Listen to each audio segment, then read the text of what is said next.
Hello, welcome in. New to subscribers.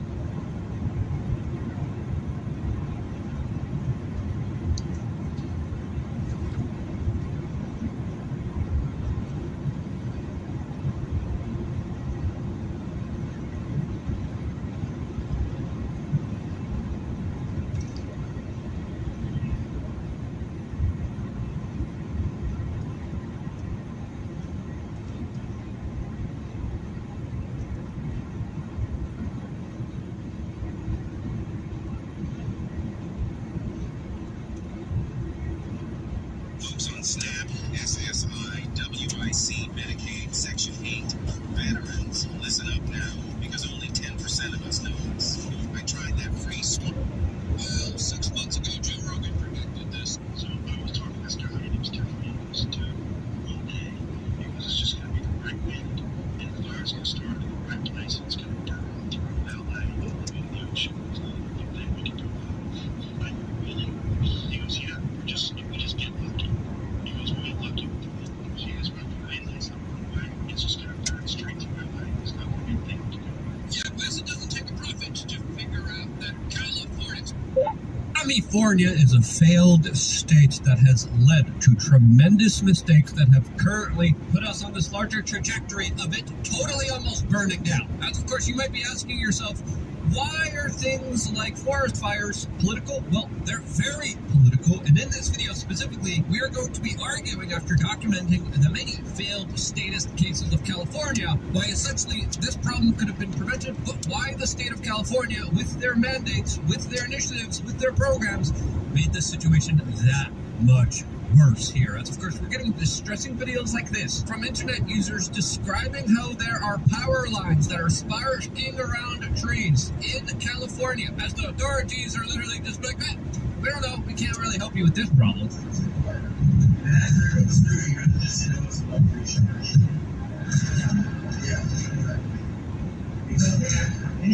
Yeah, because that's literally what one of the most taxed jurisdictions on the face of this earth is providing as services for its constituents that, of course, it keeps robbing every single year for a tremendous amount of money that people dedicate toward the state, a state that keeps failing them. As, of course, it wasn't just Joe Rogan that foresaw this problem, it was also Donald Trump, who not only was warning about this since 2019, since, of course, California has a lot of problems with this, as different states take care of different ecological disasters differently, like in the state of Florida. We have a lot of hurricanes, but guess what? Power is still up and running within a few hours, even after a devastating hurricane. As other states, like the Carolinas, they're not really used to that type of stuff, and they absolutely failed here. California knows what they're dealing with. They know there's a history here. They know there's a threat level here. And yet they still, almost as if delivered to specifically get his act together. And the governor of California clearly didn't listen to him. As even a few weeks ago, Donald Trump was on the Joe Rogan podcast, and he specifically foretold of this larger problem that, of course, now California is dealing with. Who would have thought it? He said, we have no water. I said, do you have a drought? No, I don't have a drought. I said, why do you have no water? Because the water isn't allowed to flow down. It's got a natural flow from Canada all the way up north. More water than they could ever use.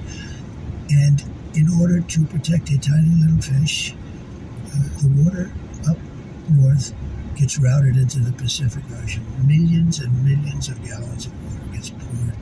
I could have water for all of that land, water for your forests. Your forests are dry as a bone. Yeah. Okay? Dangerous. That water could be routed. You could have everything. Not only dangerous, billions of dollars a year they spend on forest fires. And there's a case with the environment. They're not allowed to rake their forests because they're not allowed to touch it. And all they have to do is clean their forest, meaning rake it up, get rid of the leaves, get rid of leaves that are sitting there for 5 years. And We'll certainly get rid of the dead in the fall. And get rid of the trees that have fallen. Yeah.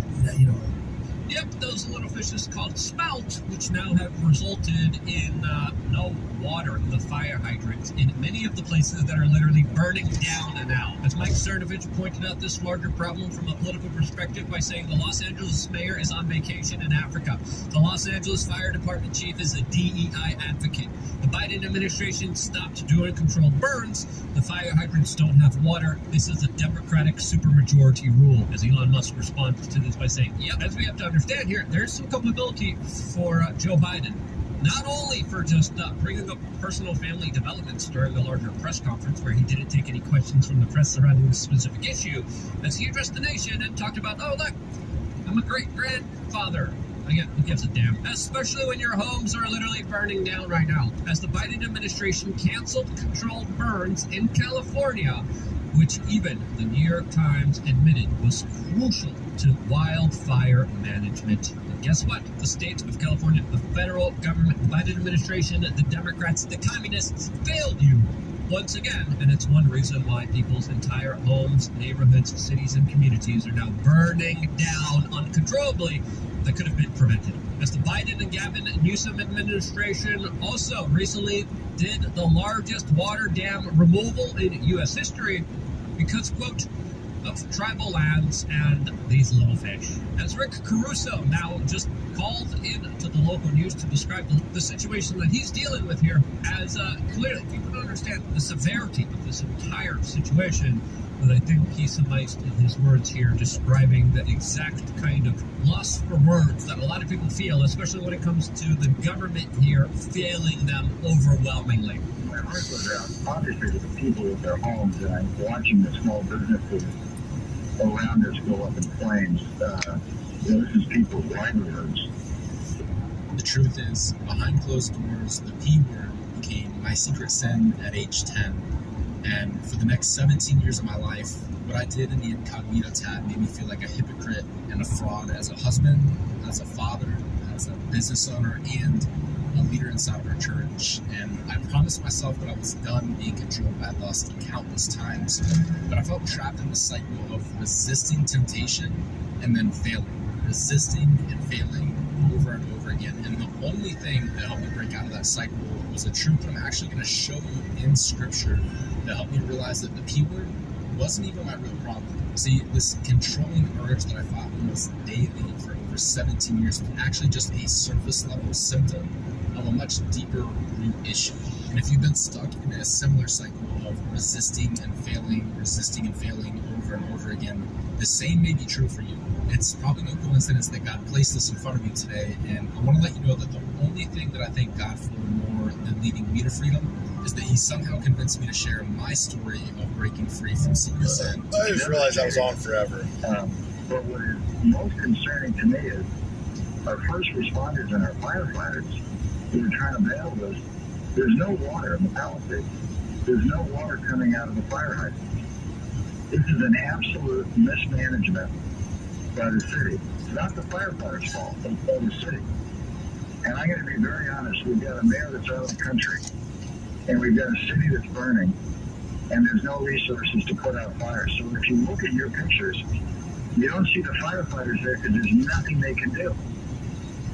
And it looks like we're in a third world country here. Mm-hmm. But hey, guess what? At least those fire hydrants and firefighters aren't racist. Yeah, and they're, people in there that aren't qualified for it, but yeah, they look different. And yeah, take that. Absolutely freaking no one. As of course, this just shows you the frustration that a lot of people have with these woke DEI corporatist efforts that have absolutely derailed and destroyed a lot of our key institutions that usually were there for some purpose.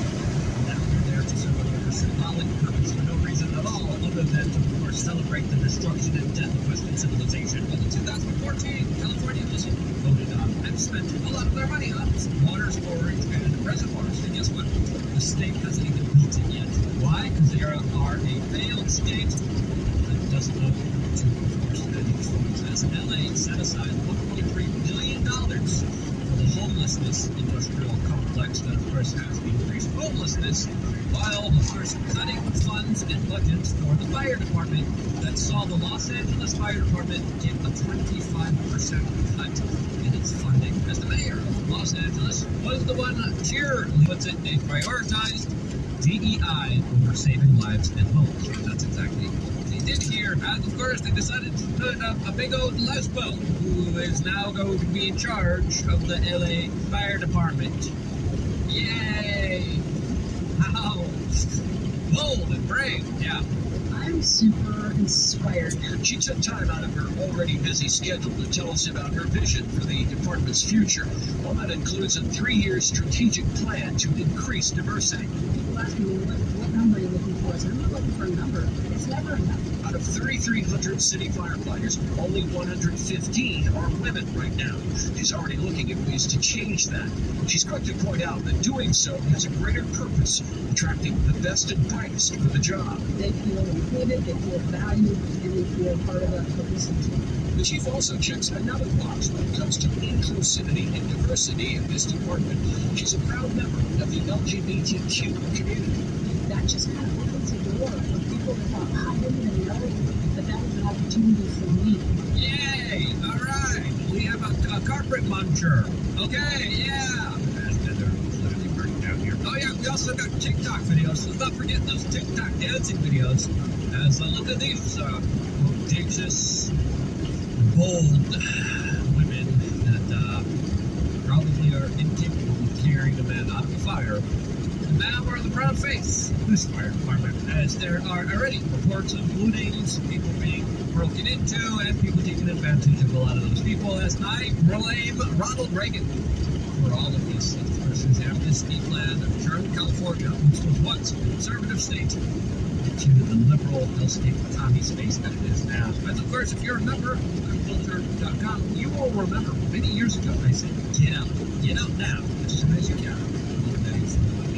States, but I officially even did myself move in like New York City. Which of course are beautiful free states. I give a lot of advice to my members of so if you haven't signed up yet, what are you waiting for? Click right here, click it down in the description below. And by signing up, it will allow us to grow and expand our independent media efforts.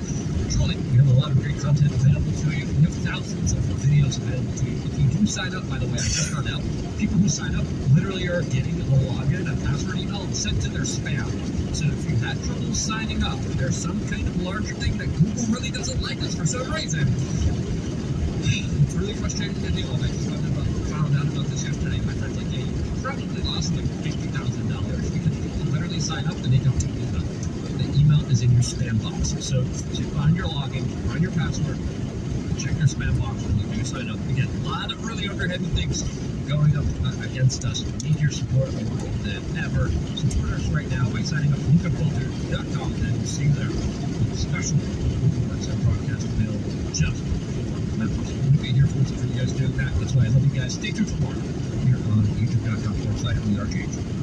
If you were involved in a car accident, you were not at fault. Listen to this. Insurance companies don't want you to know. You may qualify for much more compensation than they offer you. Don't fall for their pressure. Don't speak to insurance companies directly. Anything you say to them,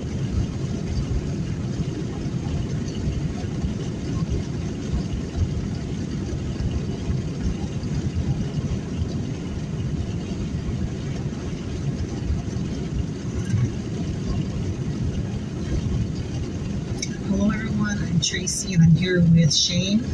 And today we're going to go over the multiple fires going on right now in Los Angeles, mainly the Palisades fire, the Eden fire in Altadena, and then there's one called the Hearst fire in Sylmar, and then the fourth one, I don't remember. There's another one. But I just saw one coming back home as I was approaching the marina. I saw the hills, which is like Westwood or Brentwood. I saw a fire that had recently broken out there, and I don't think that's been reported yet. So, yeah, it's been really a very interesting past 2 days. So I'll just show a few of these maps so you guys have an idea of what's going on right now. So the one that started first, and that was reported at 10:23 in the morning yesterday, the 7th, is a Palisades fire. Is this recent or is this kind of older? This isn't recent. This is a little bit more recent. And then this one is another one. Okay, so it's almost 3,000 acres. It's almost 3,000 acres. Okay, so that one was reported at like 10:23 yesterday, and it's still going, that's my understanding. There's one in Altadena called the Eaton Fire. I heard that's over 5,000 now. It's over 10,000 now. Oh, it's over 10,000. Okay, so that one grew really fast. And then the Hearst Fire up here is in Sylmar. And I haven't really been looking too much into the Hearst Fire. This is 500 acres. I'm assuming it's bigger since this picture was taken. All right, and then I'm gonna take these down, okay? Okay. All right, so guys, look, see these little dots. If you go to the right, you see kind of Westwood and Beverly Hills. This is like the south side of the Santa Monica mountain range.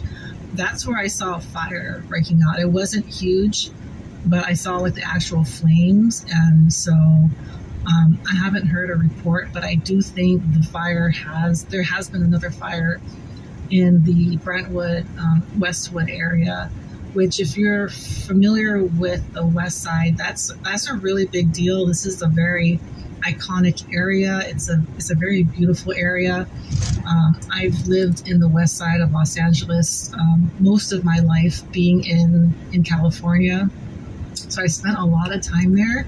So when I saw that, I was really just really taken aback that the fire has come so close. And it's a very populated area, although where I saw the fire was mainly in the brush, but there are homes scattered around in that area. Okay, so let me start. Did I get all the maps? And she's currently in Maui right now, so she's not in town. But it's not looking good for her house because of where it is. And I'll pull this picture up. And so don't look at me. Look at the right where the hot tub is.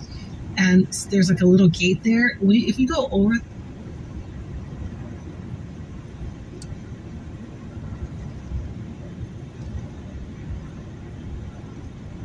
that gate, that is the mountains. That's like dry brush and shrubs.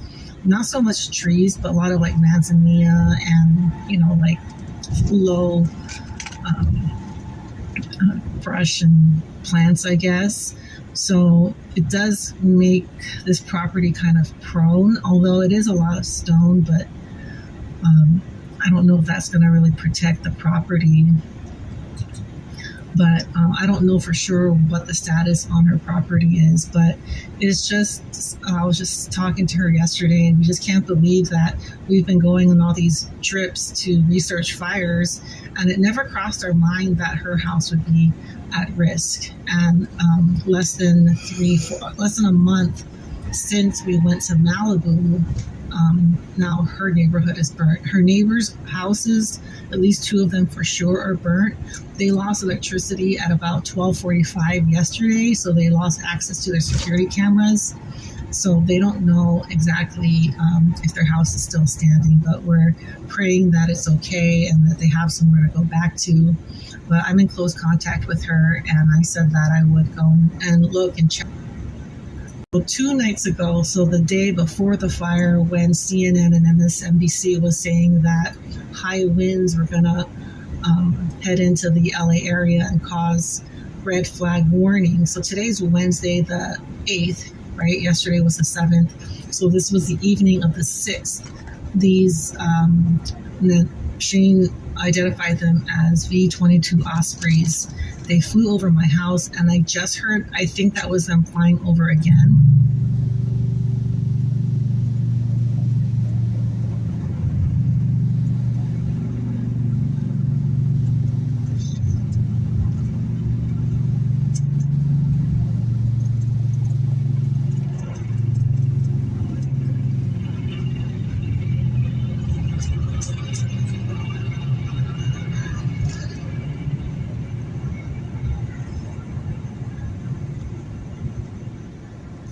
All right, so I know that wasn't the best footage because I was in the house using wind.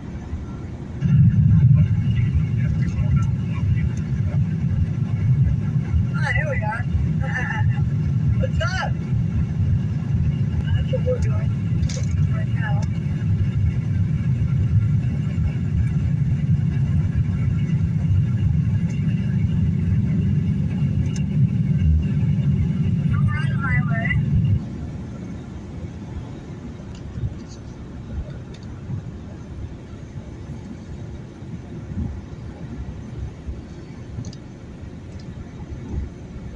Always here.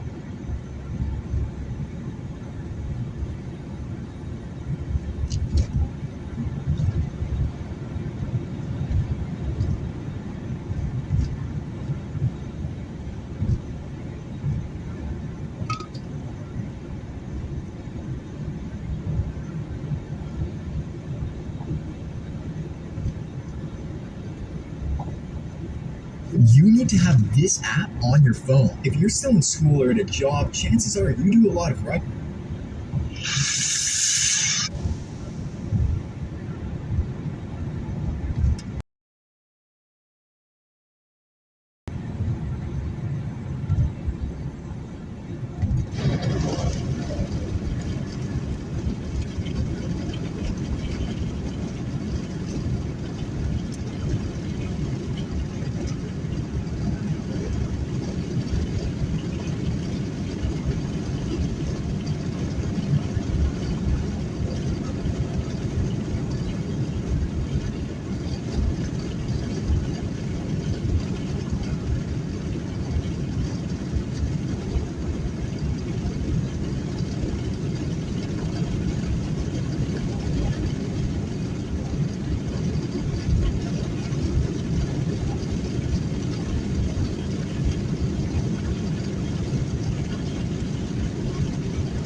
Coming up.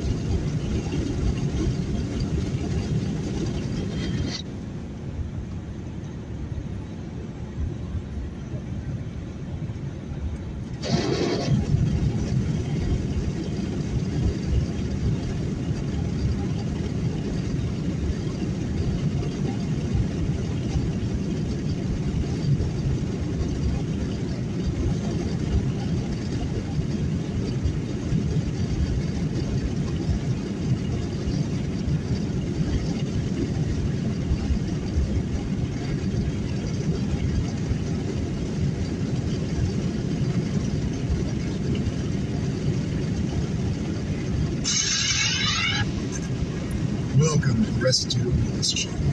Our mainstream account tells us that in the early age, after the Bronze Age, we slowly advanced to the time of the Roman, and the sort of structures that we built changed radically.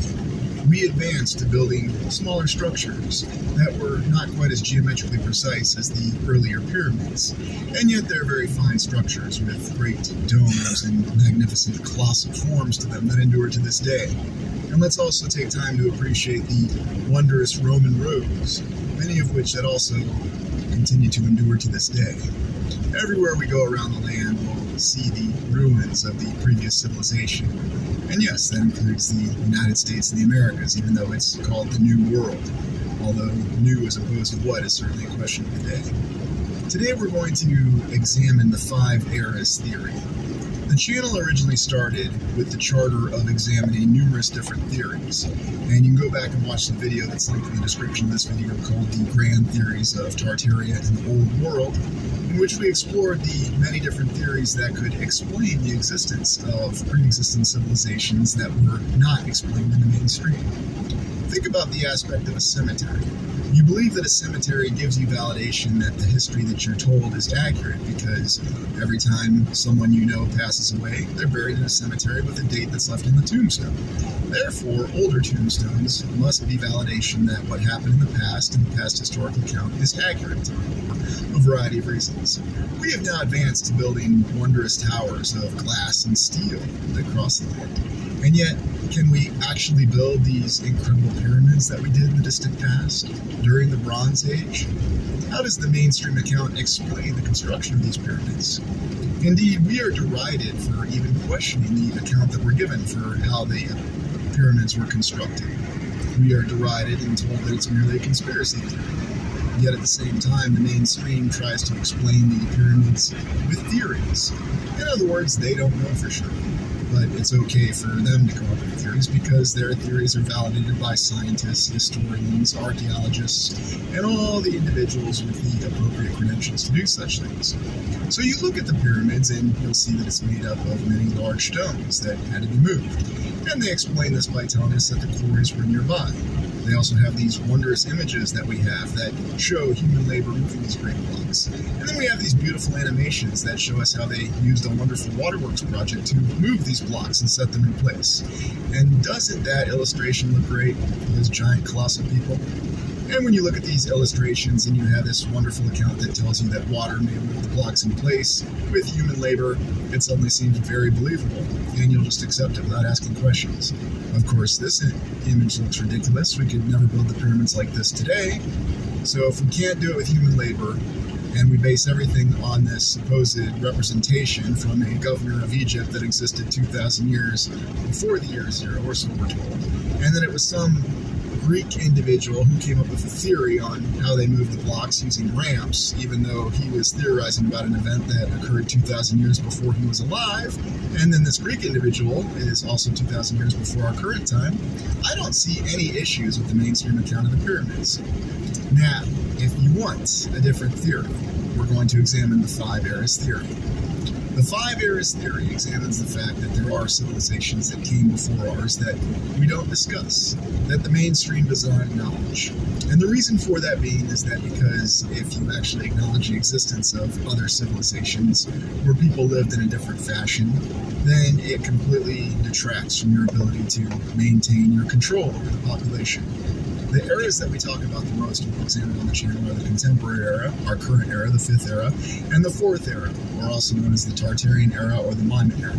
These are the most dramatic eras to talk about, and we also have the most evidence. We're also going to consider the foundation eras, the 1st through the 3rd eras. And we call them the foundation eras because they were the original foundations that both the 4th era and the 5th era were built on top of. And we can still see their remnants.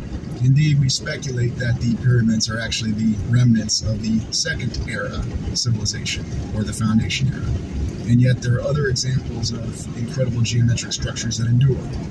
Consider what we have in the 5th era with our great cities of glass and steel, and yet something about them seems very disposable and uninspired. What's the primary form of architecture? We have nothing but wonderful brutalist architecture. Brutalist architecture, called as such because it is functional, and it's also cost-effective. What's truly intriguing to consider, though, about the prospect of brutalist architecture is how it's risen across the world, and its heyday was considered after World War II, in both the United States and the Soviet Union. And despite the fact that these were two diametrically opposed ideologies and nations, for a variety of reasons, they somehow embraced the same type of architecture, supposedly at different times and for different reasons that happen to support their respective economic systems. Even in Pittsburgh, where we saw the beautiful Cathedral of Learning, we have this wonderful glass tower that we can look at and we can act like it really compares with the Cathedral of Learning. And then we have many other wondrous structures where great residences live in. It looks nice and rounded and cubed and very, very boring. Sometimes you have to remember, though, that there is inspired architecture in brutalist architecture. It looks like we have what appears to be some sort of broken down TIE fighter here. And what does it represent? I don't know.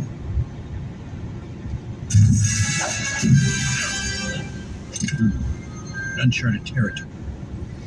Looking at the rest of the architecture, you need go no further than consider the dystopian film A Clockwork Orange.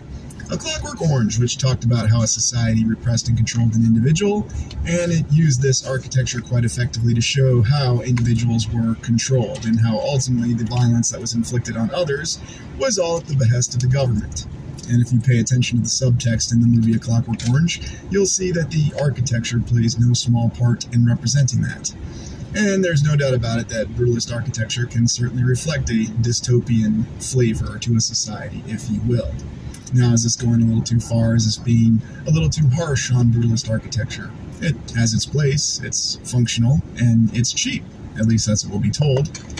Although there are conflicting accounts given as to why it was embraced. For example, you'll be told that in the Western world, the United States, brutalist architecture was embraced because it was cheaper, and there was a demand for residences. And then in the Soviet Union, or the so-called communist bloc at the time, you'll be told that brutalist architecture was embraced because it was all for the good of the state, and it was for allowing individuals and workers to all have the same standard of living. And as much as we believe both of these diametrically opposed ideologies embracing the exact same architecture as the main reason for why we have numerous examples of brutalist architecture, we see that it represents the 5th era. And in fact, many offshoots of what they used to call brutalist architecture still exist to this day. And you need look no further in the United States than a Holiday Inn Express or any of these newer modern hotels or residential areas, where you can find that it's not really dystopian living, it's merely common sense. It makes perfect sense. It's cheaper, and it's always good to have disposable buildings. It's also good to have buildings with the fine functional lines of brutalism in the background for when you're engaging on your individual walks for fun. But why is brutalist architecture considered something that's an advancement? For two reasons. One, we're told that it reflected the economic realities in the entire world from the 1950s to the 1970s. And two, we're just told that it's a lot more practical. We don't want to build architecture that has an artistic appeal to it. Practicality, cost savings, and being economically viable. That's what really matters. And when you have a lot of people that need housing, you're going to shove them in very block-like housing units that all look the same. And this will inspire people. And indeed, the actual housing units that were used to film A Clockwork Orange still have that same dystopian look to them in the present. Now, it's my opinion. perhaps this is a utopian appearance to you. Perhaps you think that that beautiful Freedom Tower in New York City is an improvement over the structures that preceded it. We've looked at the skyline of New York City in the early 20th century. And tell me, is there a comparison? Do any of these many residential high-rises actually compare to the previous residences that we had all over the Western world and the Eastern world from the times past? We'll be told that this was merely a necessity, that this was done for the good of people, that this represented the will of the people, not just in the United States, but in the Soviet Union. Now let's look at the Art Deco question. Is Art Deco from the 5th era or the 4th era? Art Deco is very intriguing because it has conflicting accounts for what it really represents. It has conflicting accounts for what styles actually go into Art Deco. When we look at Art Deco, though, we see something very different than Brutalist or Postmodern. We see an architectural style that reflects artistic inspiration, something that reflects a civilization that genuinely cares about the structures that it's building, that the structures are supposed to have more of a function than just be utilitarian, as we're relentlessly told that brutalist architecture serves.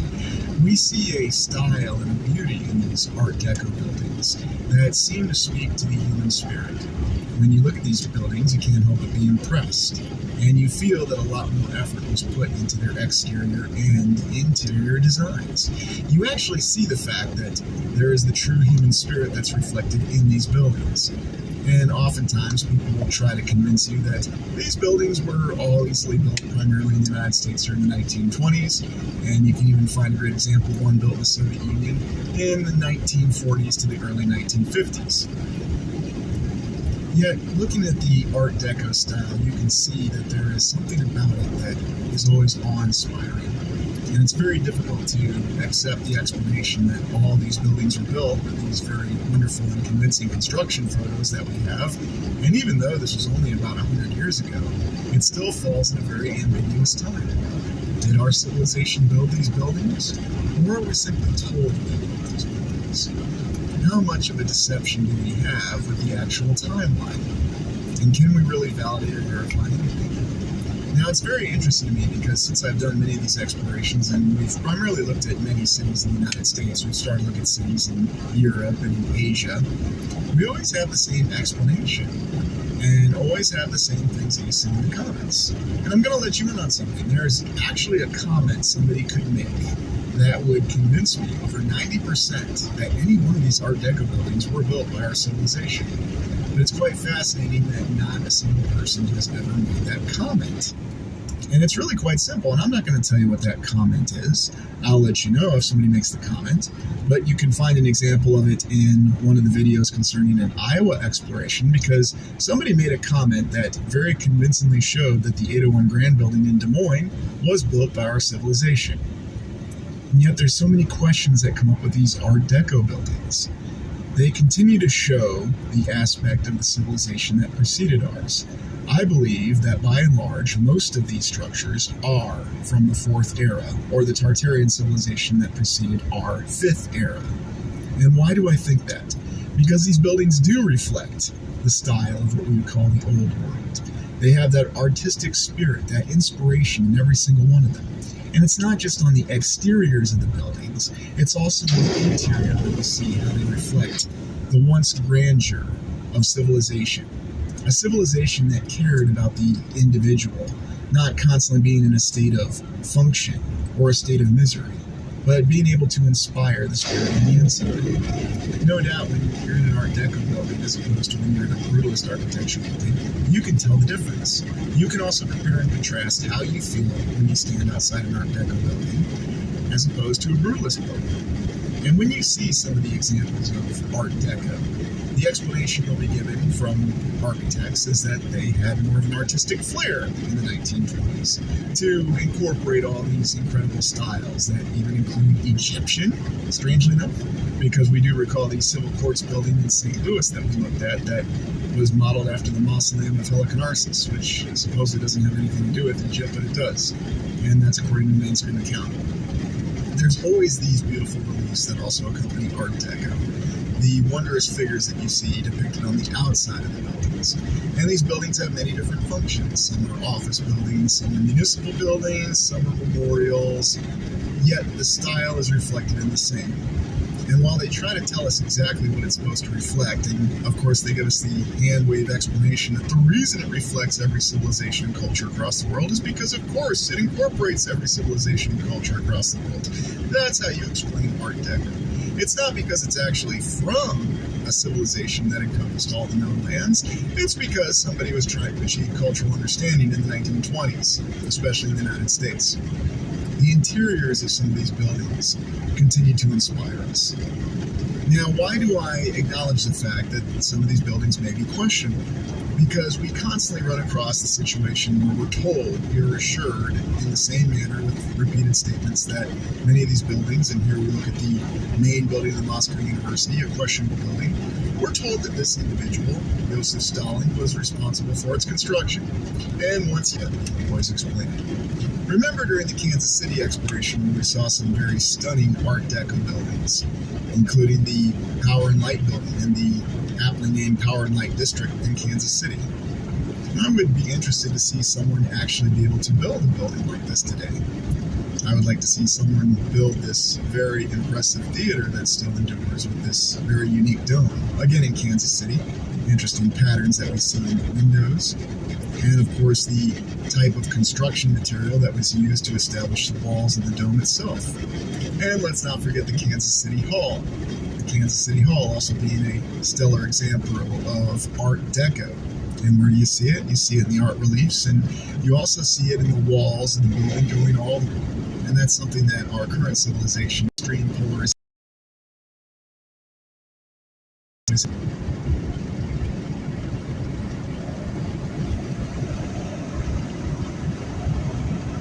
have problems with it, of an airship docking with the Empire State Building. We also have other examples of airships docking with various towers. So is this really a brief technological fad, according to our mainstream account?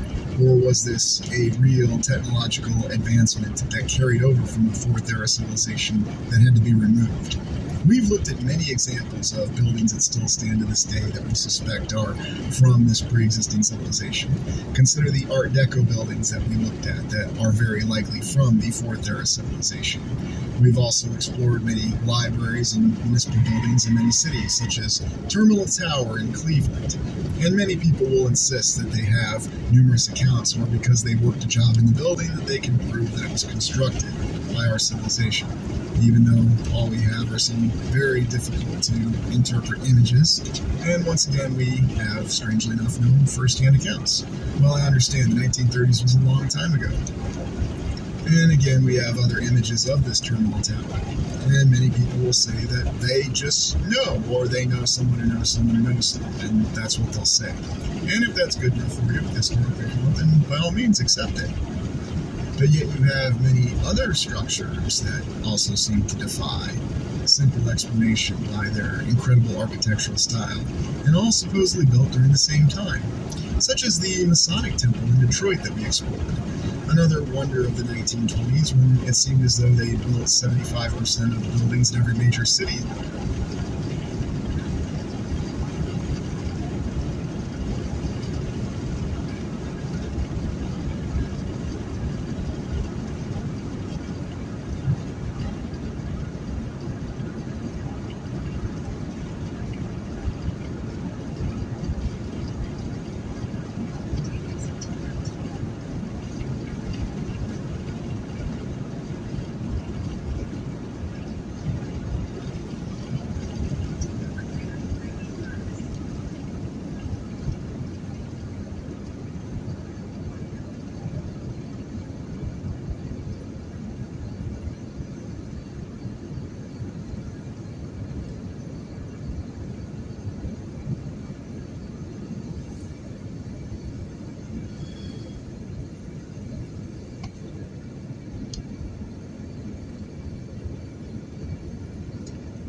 States. We do have a construction photo of it, and once again, we see that there are no issues with this construction photo. It is very convincing, and of course, that's usually what you'll have when you explore these structures. Remember the wondrous interior that we looked at. And again, I believe this interior gives us true evidence of a pre-existing civilization that has been repurposed and used by the organizations in our current civilization. And here you look at this theater in the same structure, and again, a very impressive and beautiful theater. Certainly there's nothing that we've built since the 1960s that remotely compares to this. This impressive structure in Cincinnati that will be told as an arch or waterworks, it is most certainly not a castle, because somebody says so. And in Cincinnati, where we have this impressive church from the 1840s next to the city hall. And of course, the explanation will be given is that we had those crafty Germans that could build in Greco-Roman style and lay out a wonderful church like this in the 1840s with very impressive columns and the roof that we've seen. And there's absolutely no question about this. You just accept it. Or you can ask questions, such as looking at the Fox Theater in Atlanta, and realize that perhaps all the explanations that were given for who was truly responsible for these structures is not as simple or as cut and dry as it seems. Indeed, looking at the Fulton County Prison in Atlanta, or near what would become Atlanta, we can see evidence of a different civilization. Don't even bother asking why you need a tower on a prison like that, because it makes perfect sense. And now we look at the Foundation eras, the third to the first era. Now, the Foundation eras may not seem as dramatic as either the Tartarian era or the contemporary era because we don't have as much direct evidence. But we still have a lot of direct evidence that indicates that there was an era that preceded the civilization that came before us. And this is in the many examples that we have of what we call star forts, or as this channel refers to them now, geometrically precise foundation structures.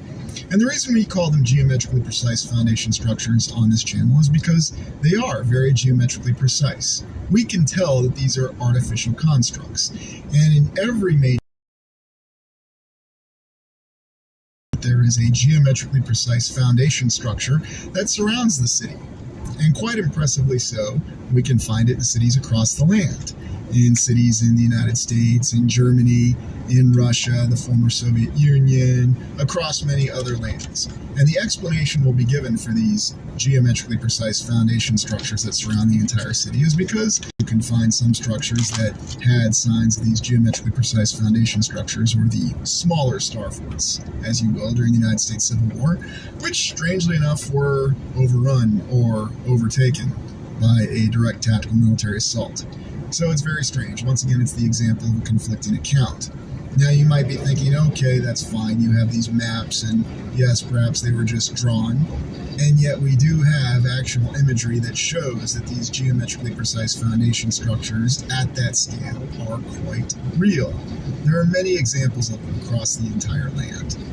And you can find them around cities, around old fortresses, or at least what we're told are old fortresses or castles, as there are so many castles, since everybody seemed to be able to afford to build one during what were called medieval times. And yet you can see the geometrical precision, and you can see the amalgamation of artificial with the natural. And perhaps this is also the explanation for the large and long, numerous so-called sandbars that we have that run for miles, and in some cases 40 to 50 miles. And you can also see the precision within the remaining structures. There are so many examples of these geometrically precise foundation structures that we can't simply explain. Surrounding small towns, surrounding cities, the remnants of what used to be walls. Yet it's integrated with the terrain. And we can also tell that there are buildings that were built on top of these structures in the past. And that's where we get the title of the Foundation era from. It was the third era that the foundation that our previous civilization, the Tartarian era, and then our current era, built on top of, or in lieu of. And when you can see this across the land, and you can see so many examples, it completely contradicts the mainstream account that we're given. Also the fact that it's overgrown and it's integrated with nature. Now, of course, people say, well, there's a reason for it. It was just built before, and it was done with the ability to build walls because there were so many skilled construction individuals during the Middle Ages all the way up to the 1700s. And building these forts, regardless of logistical challenges, were never an issue. In fact, logistics is one of the greatest aspects that's handwaved away. Now, they explain it with the Egyptian pyramids by saying that the quarry was right there. Well, it doesn't matter if the quarry was right next to the pyramids, which they try to tell us or imply that it was. You still have to cut all those blocks. And you still have to move all those blocks, and you still have to form the pyramids, much as you have to form the land and the artificial structures of this geometrically precise foundation structure that goes around what appears to be this settlement and this structure. So is it really that simple to explain, or is it just a matter of accepting what you're told because it's the path of least resistance? And oftentimes that's what we find ourselves doing. And if you assess that's what you need to do to achieve happiness in your life is simply to capitulate to the will of others. The second that they once appeared to have a great outer structure. But also imagine if they had this ability to build pyramids, what could they have achieved, and how many ubiquitous structures could they have built using the geometric precision of pyramids? You also have to think in a much larger scale too, because while people will try to say that we never achieved a great building scale, yet we're still able to conceive a larger building era that we have the greatest difficulty imagining. And the reason for that is because the first era, no doubt, reflected the greatest balance. If you want to manifest more success and abundance into your life, hypnosis is the fastest, most effective tool to get you there. And I have a free 5,000 hypnosis session that I want to give you. Now, I'm the hypnotist here. You've heard about me on the Joe Rogan podcast or ESPN. I got like hypnotized too before, yeah, too. Who did too? My friend Dominique. The reason for this video is this upcoming Saturday, I'm doing a free live hypnosis session where I'm going to hypnotize you to manifest more success and abundance into your life. Now, the hypnosis I'm performing is the same exact hypnosis I've personally used on some of the top NFL athletes, UFC fighters, Olympic athletes, Navy SEALs. There's a reason why some of the most successful entrepreneurs and business owners attribute their success to being hypnotized. People like Mike Tyson. What else Customer used to do with me? He used to take me to a hypnotist. He was a hypnotist as well. Yeah. I never felt like that before, but like taking a big drug and a Lucius Boonius felt to get him in. And everybody's telling you you're great. Bob, you're dead. He says, dude, back then, Durdick was a Daryl, dude, just drunk and smoking weed and shit. And then it wasn't until you went to this Dr. Pratt, who was a hypnotist. The first test he did on me was like, you don't believe you were meant, your subconscious doesn't believe you were meant to be successful. And then, lo and behold, we did a handful of sessions, and I've never taken a step backwards, never again in my life. I come down and stay with him at the Junior World Championships. We do some sessions. It was pretty cool of how it helped me understand a different part of my creativity. Guys, if you want to work with me one-on-one, it's $5,000 for an hour. So take advantage of this free session while you can. Click the link below this video and register for this upcoming Saturday's free live hypnosis session, 9 a.m. Pacific Standard Time, 10 Mountain, 11 Central, 12 Eastern. We'll see you guys this Saturday. It's safe to say that a lot of what we have in our current civilization encourages us not to ever believe that there were buildings that were the size of mountains, even though we're told that in the future we'll envision buildings that are the size of mountains, and architects supposedly already have. Or did they derive this inspiration from something that existed in the past and was described in the past? Described in many different old accounts of structures that were so large that they actually exceeded the size of mountains. We even have the account of the Beacon of Progress, supposedly just a drawing, a sketch, a concept for an incredible monument that was going to be reflected in the Chicago World's Fair, along with many other wonder structures. We also have the religious accounts of the great religions of the land that tell us of great cities and celestial kingdoms in the past. Are they really referring to the actual celestial kingdom, or are they referring to cities that may have existed? Cities in the distant past that really were of a grander and greater glory than we can ever imagine. Because we had a civilization of individuals that had achieved balance between both their individual desires and the needs and wants of a society. You might look at rock faces such as this, and you would think, no, it's merely a natural formation between both their individual desires and the needs and wants of a society. You might look at rock faces such as this, and you would think, no, it's merely a natural formation, or perhaps it reflects some sort of old, large tree, and perhaps it does. However, there's another approach that you could say it reflects a once great and amazing structure that's been through 4 or 5 hard resets, or maybe more. The difficult thing about envisioning the first era is the fact that we've had many resets and it's been a long time.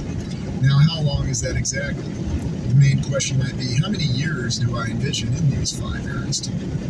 Well, we just don't know, and I know that's not the answer that anybody would want, but that's the honest answer, because we talked about in the date paradox how we don't know how many years have passed. We don't know how many years are in each of these eras. 1,000 years, 5,000 years, 5 million years?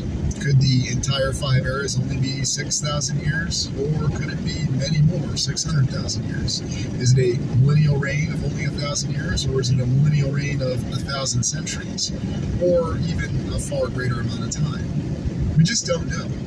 And the difficult thing with considering time is how quickly things can become obscured, where we're reliant on other people, governments, institutions that were told relentlessly by other historical authorities that were corrupt, that were, excuse the pun, evil in every way, shape, and form, and yet we're supposed to believe that they preserved an accurate account of history to hand down to us, because even if you prescribe to the mindset that all of our current governments and civilizations are completely incorruptible and everything they do is for the good and represents the will of the people, regardless of national divisions that we're constantly given, how exactly can you accept the fact that previous civilizations and governments that existed handed us an honest account?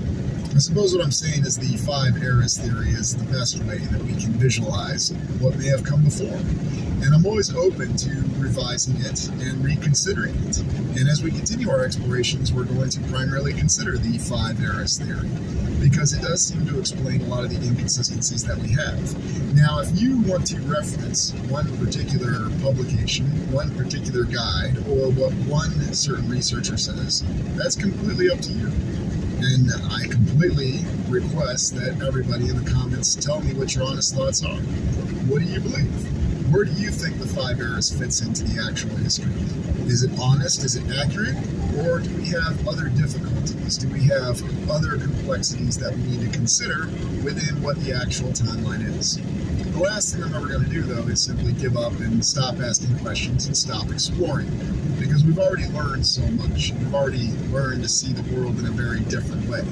And of course, there's going to be people, there'll even be institutions that'll tell us that we shouldn't see the world in this way. What did the collapse of the first era look like? We can imagine it. We can believe it was brought about by some hard natural force, or maybe it was brought about by a natural force and the internal corruption of the people on a long enough timeline. It is indeed a recurring theme in virtually every cultural and religious account that we have in our modern era. Consider what was really lost in the past. And I think that's the greatest theme of this research going forward, and this is why this is a very exciting exploration that we continue. As we go forward, all these theories are just as valid as any other theory, and I don't really have any evidence that discounts any particular theory, although I will admit it's very difficult to prove the theory that everything is just exactly as we're told it is, and history is exactly correct in every minute detail, even though we relentlessly discuss the problems with that. Well, thank you for joining me. I hope you enjoyed this exploration of 5 eras. Please like, comment, and subscribe. These Sephora colognes are a scam. Did you know these luxury fragrances cost almost nothing to make? David and I used to spend so much money on premium fragrances, and their smell would get overpowered by our sweaty BO. There are 3 main issues with luxury fragrances. 1, they're overpriced. The ingredients needed to make a bottle of perfume or cologne cost $1.35 on average, and these sell for hundreds of dollars. 2, the smell fades quickly. If you want to keep smelling fresh, you have to reapply them multiple times.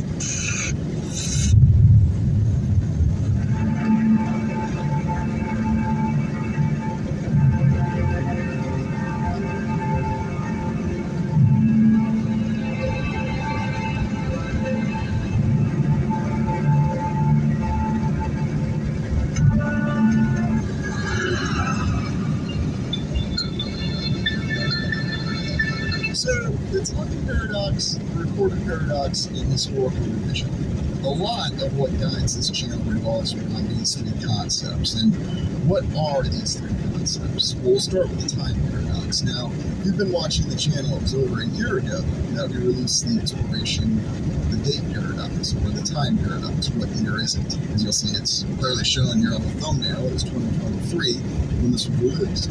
Is it really 2023? Is it currently 2024? The answer is, I don't know. I mean, do you know what year it is? I mean, are you confident in what year it is? How many different dating systems do we have? And how many different ways have we counted years over time? And why is that pertinent and relevant to what we do, especially with our historical explorations? And honestly, I'm asking right now, does anybody know what year it is? Anybody want to venture a guess? Are you confident that it's 2024? I mean, there's all kinds of historical conflicts in there. Okay, Tracy, good to see you. Exactly, and it's one of those things that we tend to take for granted, and it's anybody and everybody.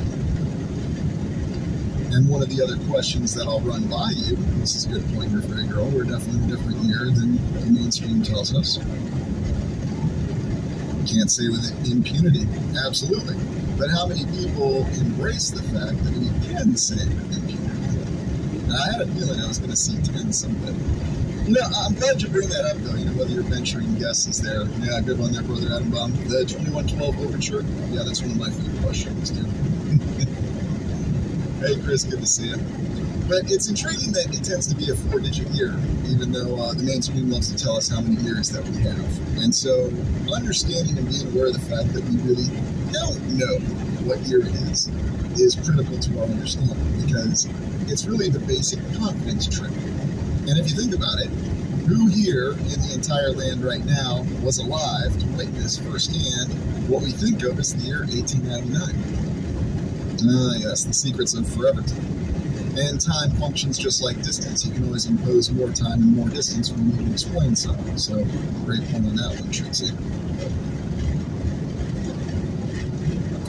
But there's more to it behind that, because time factors in with the when we look at the 5 W's behind anything and everything. And remember, we always look at the who, what, where, when, why. And then we ask the how. Although oftentimes the 5 W's are mixed up to confuse the how. One of the major indicators of truth. Well, here we have these images of city destruction, but yet I've imposed what the historical mainstream tells us happened in each of these photos. I mean, are they true, or is it just a caption? Was this city destroyed by fire? Was this city destroyed by a random explosion? Was this city destroyed by the March of Sherman? So obviously it must be Atlanta, although there were many other cities in Georgia that were destroyed by Sherman, according to the mainstream account. And what about immigration? It all factors in, though. If we don't know what year it is, then how do we know exactly when these events occurred? We have an idea, but how confident are we? And remember that question, was there anybody alive from 1899 who can tell us they witnessed these events firsthand? And of course we focus on the 1800s because that's really the mystery century, as it were. But the 1900s is even more mysterious, especially the early 1900s, I believe. And yet we have people that lived through that.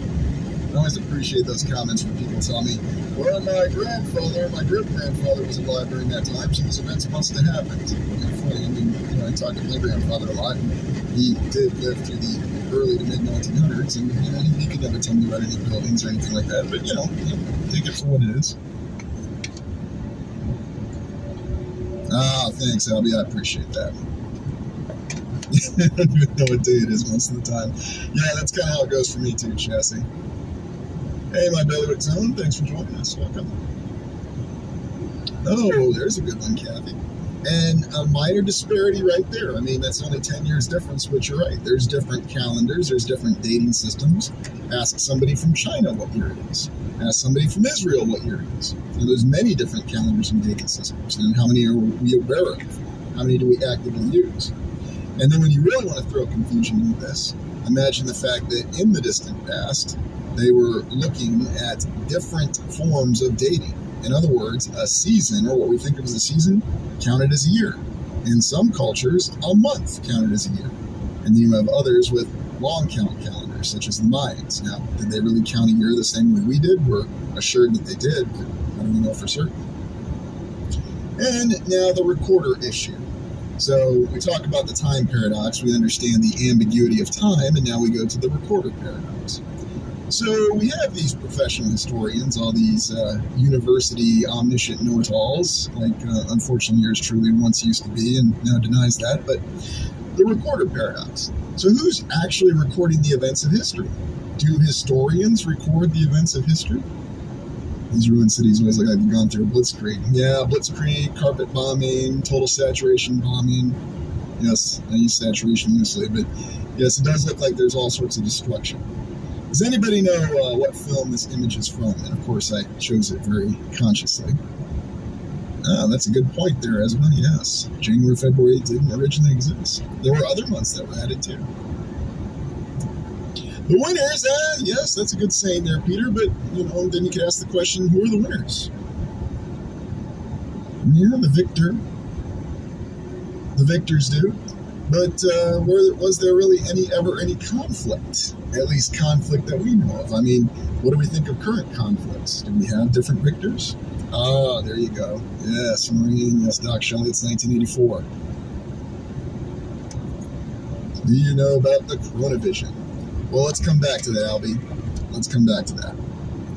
So, on 1984, this is actor John Hurt portraying the protagonist, Winston, very fitting name, especially if you've looked at the recent, and I do keep up on the news headlines, although I'll admit I don't read too deep in the news, but anyways, you remember his job, Winston, the character in 1984, he was part of the Ministry of Truth, and what he did was he went through news articles and edited them to conform to the current nature of events.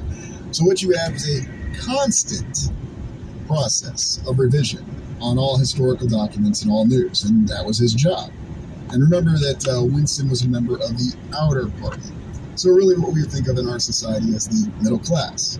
And channel members might recall our little author that we looked at a couple weeks ago who was going after the middle class, saying that they're the cause of all problems and they stole the American dream. That's a very interesting novel. But in this particular story, whether you're talking 1984, the book, or any one of the numerous film versions, and they're all pretty good. I got to admit, though, the one they put out in 1984 was very, very fittingly dystopian. But he would edit the news. He would edit history. He would change pictures. He would change articles. He would change names. He would change affiliations and reported events. And this was in a constant process of revision. Or you could even say it's an ideological revolution that's occurring with every article he alters. Now, am I suggesting that there is a real-life Winston that's out there that's changing documents and news? No. You don't need to see it. You don't need that. This is an extreme example. But the idea of it is it's important to understand that perhaps our history, our understanding of the past, is a lot more malleable than we're led to believe. What are your thoughts on that? Hey guys, I'm Wiley Dufresne, and this is my fail. What is cooking? And it's many things, but it turns out one of the primary things is science. I decided to open up my own restaurant, WD50, which was a very creative approach to food. Yeah, the AI has revised its term. Yes, in some ways it has, even references to it. He didn't die, but it was strongly implied he would die. Not to spoil it, but I guess you could say in a way he did die because he really get into what happened. That guy's so much good to see him. Yes, I go back and check her and put the editor. Good example. Not quite to these same extremes, but we're informed that we have different news sources. We're informed that we have different nations with different purposes, different intentions, and so on and so forth. But here we oh, there you go. Yes. Great comment there, Robert. History is like a living document.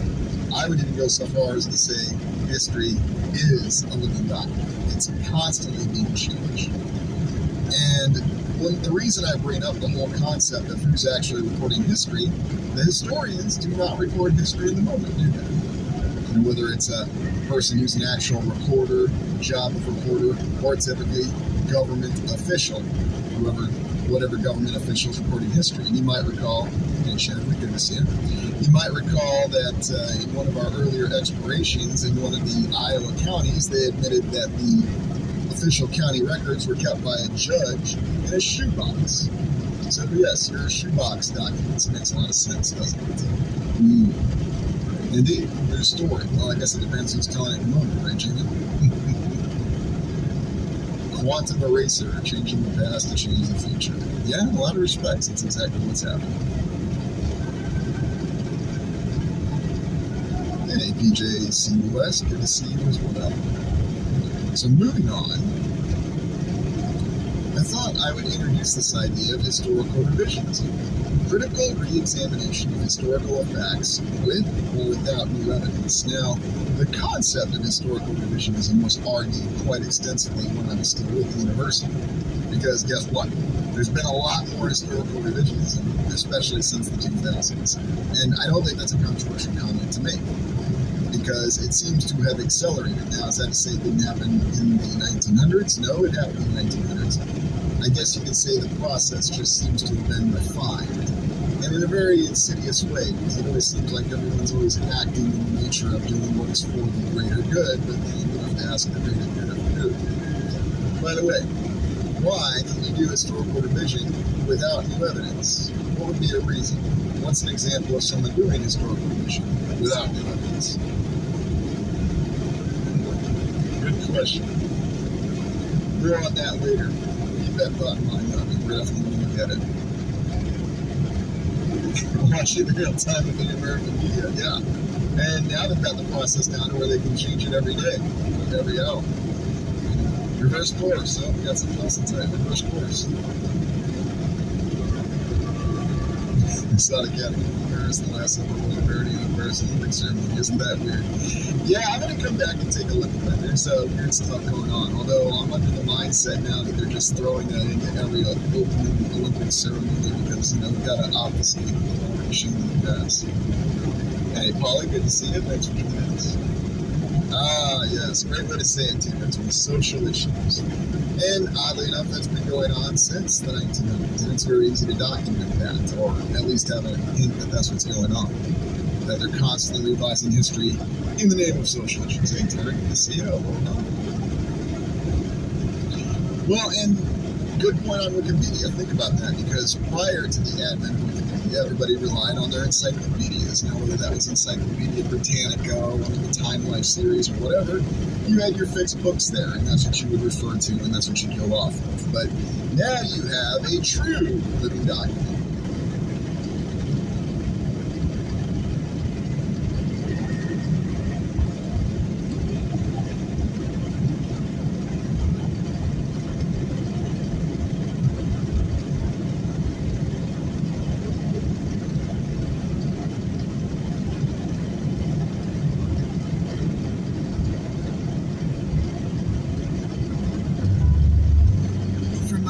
HER2-positive early breast cancer. Having a plan makes me feel hopeful. Having a plan makes me feel empowered. The first step toward having a plan is learning about my treatment options. Take the first step at her2empowered.com.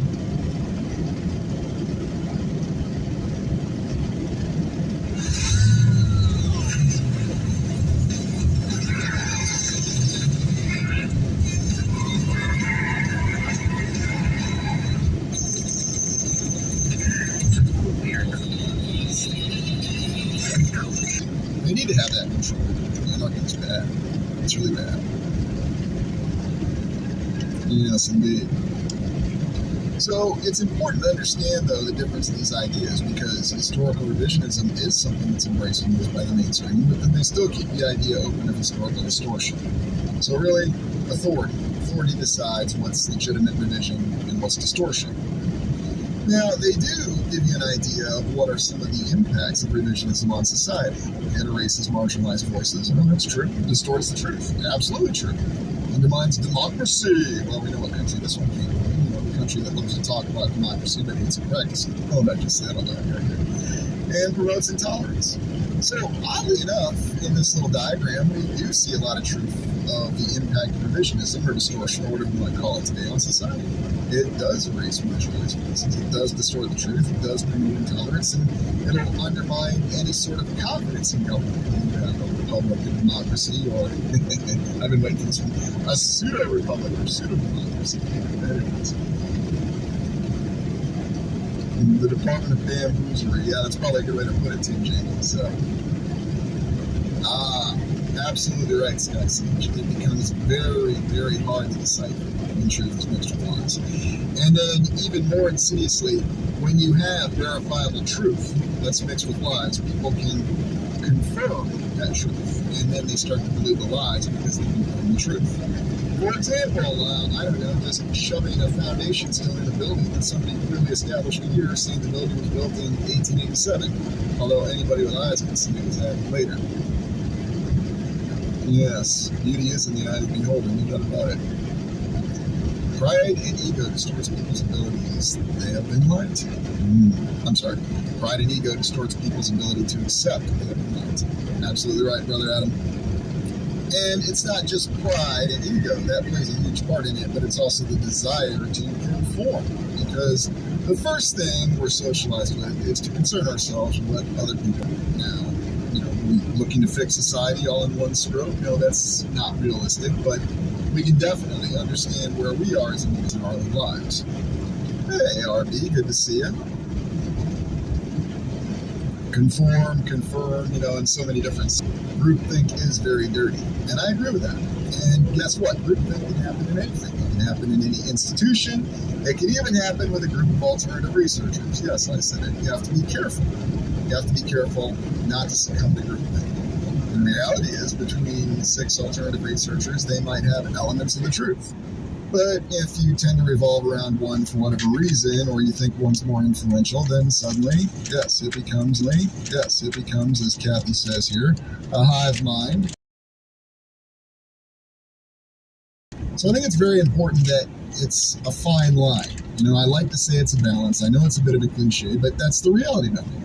You balance your individual research or your individual inclinations with the necessary requirements of any group or society. But oddly enough, if you read Thomas Hobbes' Leviathan, there is no balance. The government is everything.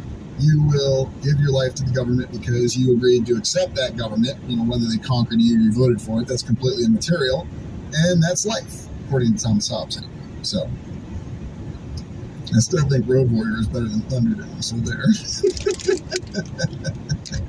You know what? Yes, although I'll admit, I did like the fact that Thunderdome finished a story.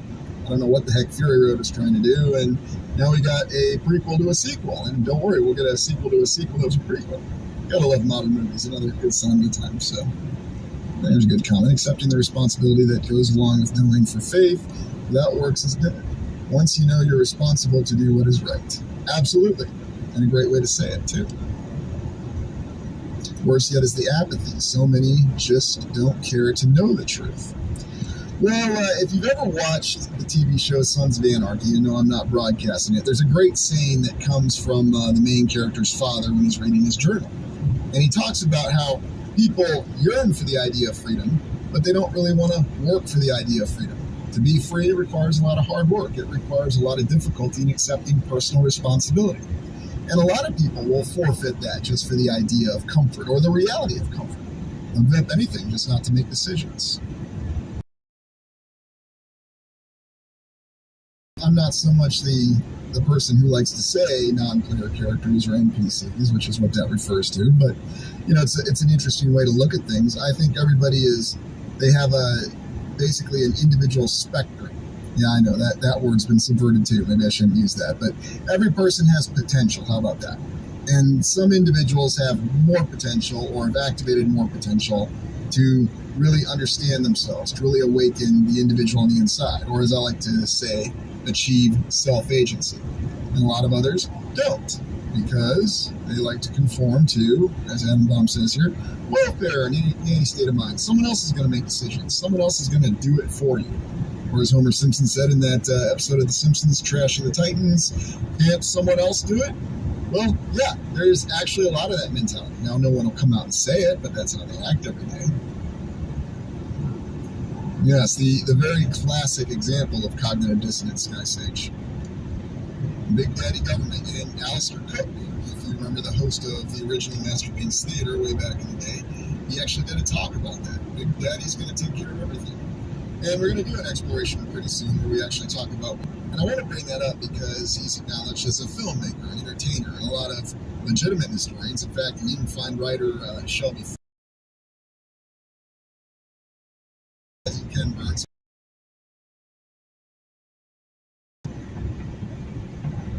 Hey, did you know you might get a big cash payout for No, I didn't. next year? No way. Even if you were driving. Just click the link around this video. Seriously, I can get a payout? Of the U.S. Civil War in the eponymous series, The Civil War. And so why do I highlight Ken Burns? Because Ken Burns is someone who does reach a lot of people. His movies are seen by a lot of people. So do they influence the mindset? Is it part of the revision that's constantly occurring? And you could argue yes. I mean, just go back and look at the films about the Civil War, the United States Civil War I'm referring to here, and see how the perception of it changed from 1960 to 1980. I mean, very, very interesting. And oddly enough, look at how many photos suddenly got coughed out to the public when the Civil War in 1990 was released. Nobody had seen a lot of those photos. There's no combat photos, but it doesn't mean it didn't happen. It just means it's not likely it didn't happen as they told us, right? Ah, yes. Well, every director's done it to some extent, or changed the way they look at it.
Why is it important to understand this for the recorder paradox and historical revision?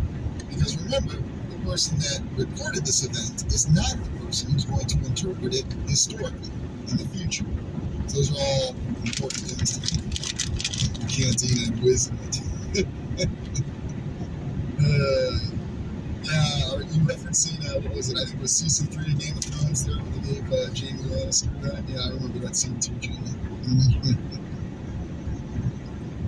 Reminds me of Anderson Cooper getting caught on his knees in water while he was filming live, saying it was up to his chest. Yeah, I still remember watching him when he went to Ramadi in Iraq, and there was an explosion that was probably about 10 miles away, and he very slowly ducked. That's my memory of good old Anderson there. But anyways, hey, Miss Honeybee, yes, I appreciate that. So let's just get that banner up there and go ahead and hit on. They'll just give an image. And why do they like to use images? Because there's many different dimensions to these images. So anyway. Initial intermission, back in 2 minutes.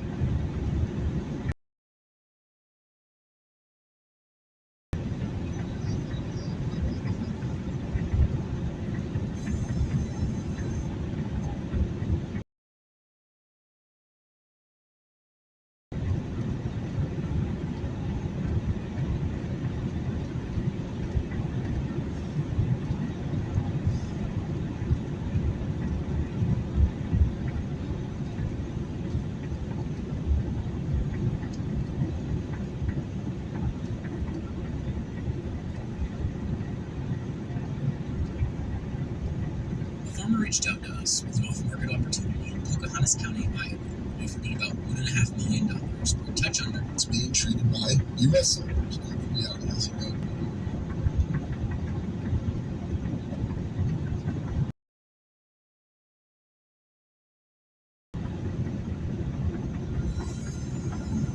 Select. Well, what you have is you have uniformed military personnel here.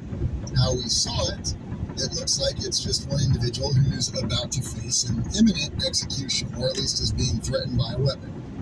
But then, how it really happened, you don't have that happening at all. And the actual account here is that this is an Allied soldier that's being treated by U.S. soldiers. The reality is, yes, it's an Iraqi soldier who's being treated by U.S. Marines. This is from Operation Iraqi Freedom, as they call it.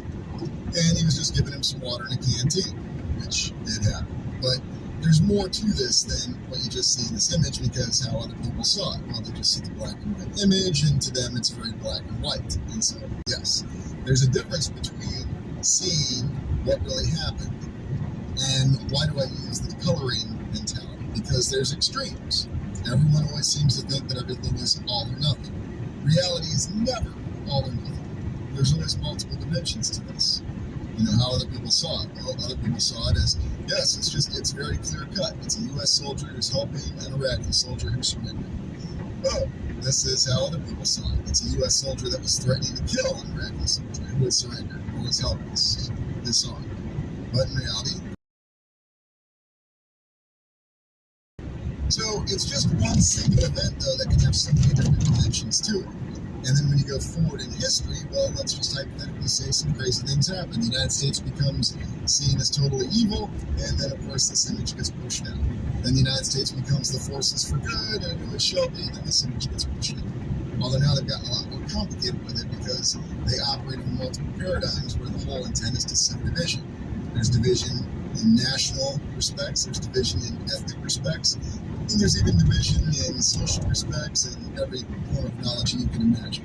And why do they do that? Because, again, it's confusion. Group identity is more important than individuality. Welcome to the 21st century. Now, of course, I have to throw in one image of Willem Dafoe. Willem Dafoe always seems to pop into explorations on this chin. Anybody know what film this is from? Speaking of strange military events. Mountain Dew. That's a good one. Oh, yeah. And World War II turned out to be a much more dynamic conflict than we like to think. Ah, yes, right, all of you. Platoon. Tom Berenger and Willem Dafoe, Staff Sergeant Bonds and Sergeant Elias.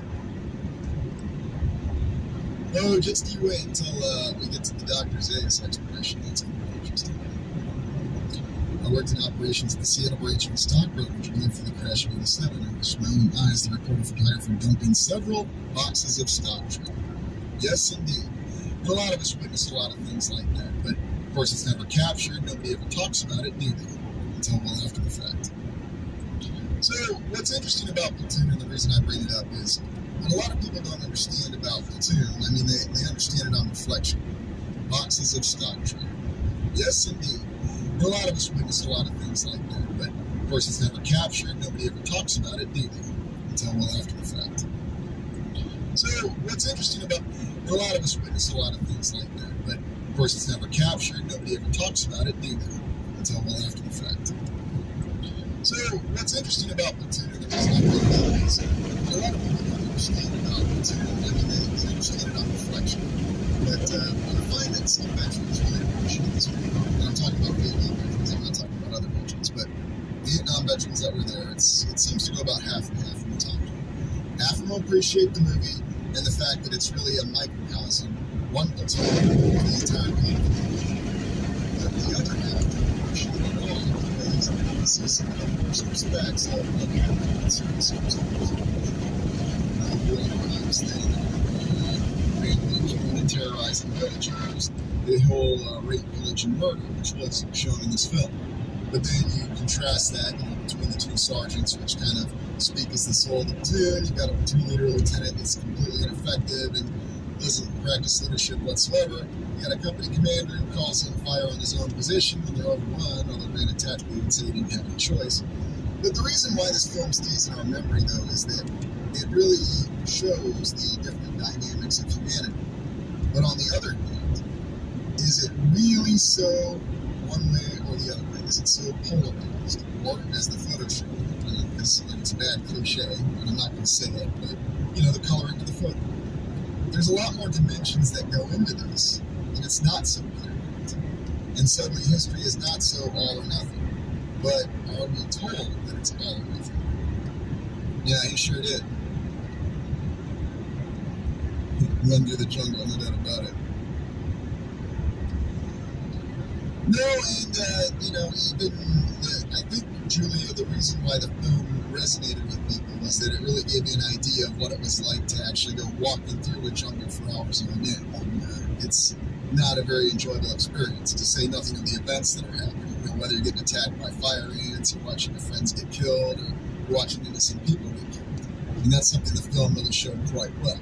So these are all terrible, horrible things. And we know war is a terrible, horrible thing, and yet for some reason we just keep diving on into it. I mean, now in the United States, we like to say, well, hey, at least we're not engaged in the wars ourselves. We're just helping other people fight wars, so it's kind of okay. Now, the other film that I didn't show, yeah, maybe it was, who knows. The other film I didn't show about Vietnam, when I've talked about it, is Apocalypse Now. And there's a great line in Apocalypse Now that Captain Willard, Martin Sheen's character, says that I think is very applicable. And one of the things he says is, you cut someone in half with a machine gun and you give them a Band-Aid. And there's a lot of truth in that, especially when you look at how military operations go with the United States. Really anybody, but we'll say the United States because that's who's being talked about. Uniforms. Why are they a thing in war? Good question, RB. Very good question. And sometimes the uniforms often look a lot alike. In fact, quite frequently they do, especially in certain time frames. So, I have read Hearts of Darkness. Wonderful book. And that's what motivated Apocalypse Now. So, yeah, and maybe there's a reason why you have such a clear insight for your girl. I mean, there's a lot of things that these Hollywood movies try to push people in certain directions, and I think you can use them to kind of step back. Yeah, it does break both ways. Groupthink, dehumanize. Yep. And so many people miss that whole concept in Full Metal Jacket because everybody thinks that Barry Sergeant Hartman is ultimately cool, but nobody pays any attention to the fact that he's the one who gets the Full Metal Jacket in his chest and he dies very unceremoniously by a group that he thought was pathetic. And you know that the people now when Sergeant Hartman can change your heart. So, let me let you a little secret. All of these American investors have it this bad. If you have at least $50,000 saved for retirement in 2020, did you know that you can legally become Listen, in order to make just 10% return, they'll tell you that you have to become a street. Start paying buy a business, or invest in real estate, buy gold, buy Bitcoins, all of this unnecessary stuff. All of that pretend. And those that would like me, like I was 5 years ago, I was employed CFA right out of college, making a year, working as an analyst at an investment bank. And I love seeing behind the curtain and seeing what's